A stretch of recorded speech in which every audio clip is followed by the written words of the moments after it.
A former employee at St. Francis Xavier Church who is gay wants her job back, and she's ready to go to court to get it. The Catholic Diocese of Kansas City St. Joseph fired Colleen Simon back in May, shortly after a published article mentioned she had a wife.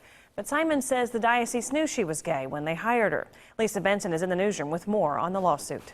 Well, Simon has been married to a woman since 2012, and she says when the church hired her in May of 2013, they knew it. Simon stood before supporters and the media referring to her job as her calling, the way she served God.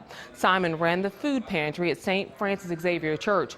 The lawsuit charges the diocese with fraudulent inducement for encouraging Simon to take the position, fully aware of her same-sex marriage, only to later fire her for it. On April 30th, 816 magazine published an article that referred to Simon and her wife.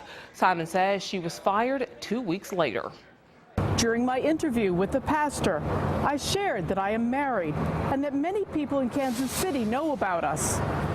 After I was employed, my wife, like any spouse, attended a fundraiser at the food pantry, and many of my co-workers had the opportunity to meet her as my spouse. Simon has received a lot of support. An online petition has more than 20,000 signatures. St. Francis Xavier hired Simon's replacement last month. In the newsroom, Lisa Benson, 41 Action News.